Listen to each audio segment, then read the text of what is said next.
আজ আমরা এমন একটি বিষয় নিয়ে কথা বলবো যেটা প্রায় প্রত্যেকের জীবনের সঙ্গে যুক্ত, cyber crime. Mobile, UPI, online কেনাকাটা, সোশ্যাল মিডিয়া সবকিছুর সুবিধের সঙ্গে সঙ্গে ঝুঁকিও বাড়ছে।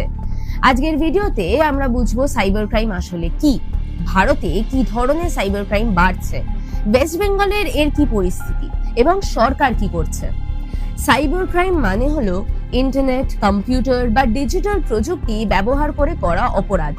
এর মধ্যে পড়ে অনলাইনে প্রতারণা, ব্যাংকে বা ইউপিআই ফ্রড, পরিচয় চুরি, identity theft, social media account hack, ভুয়ো চাকরি বা বিনিয়োগের প্রলোভন।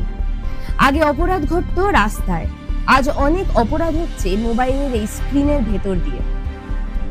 ভারতে সাইবার ক্রাইম বাড়ার কয়েকটি প্রধান কারণ আছে।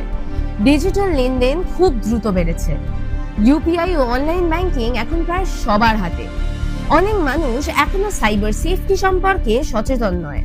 অপরাধীরা প্রযুক্তিতে এক ধাপ এগিয়ে। এই কারণেই সাইবার ক্রাইম এখন শুধু শহরের সমস্যা নয়, গ্রাম ও ছোট শহরেও ছড়িয়ে পড়ছে। সাম্প্রতিক রিপোর্ট অনুযায়ী ভারতে সবচেয়ে বেশি যে ধরনের সাইবার ক্রাইম দেখা যাচ্ছে সেটা হচ্ছে ইউপিআই ও online banking fraud, fake job offer ও পার্ট টাইম কাজের প্রলোভন, অনলাইন ট্রেডিং ও investment scam, social media impersonation, OTP ও লিঙ্ক ভিত্তিক প্রতারণা। অনেক ক্ষেত্রে অপরাধীরা নিজেকে ব্যাংক কর্মী বা সরকারি অফিসার বলে পরিচয় দেয়। পশ্চিমবঙ্গেও সাইবার ক্রাইম বাড়ছে। এখানে বেশি দেখা যাচ্ছে ভুয়ো চাকরির বিজ্ঞাপন, অনলাইন লোন অ্যাপ প্রতারণা, social media account hack, digital payment সংক্রান্ত ফ্রড। কলকাতা, হাওড়া, নর্থ 24 পরগনার মতো আরবান এরিয়াজে রিপোর্ট বেশি হলেও গ্রামেও এখন অপরাধ ছড়িয়ে পড়ছে। সরকার ও প্রশাসন কি করছে?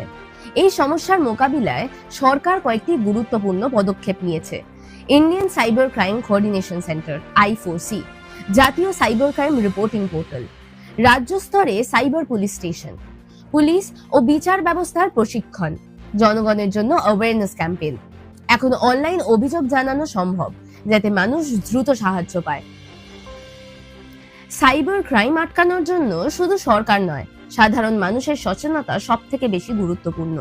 অজানা লিংকে ক্লিক না করা, ওটিপি বা পিন কারোর সঙ্গে শেয়ার না করা, সন্দেহজনক কল বা মেসেজ এড়িয়ে চলা, প্রয়োজনে দ্রুত অভিযোগ জানানো।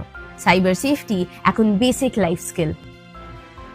সব মিলিয়ে বলা যায় সাইবার ক্রাইম আধুনিক ভারতের একটি বড় চ্যালেঞ্জ।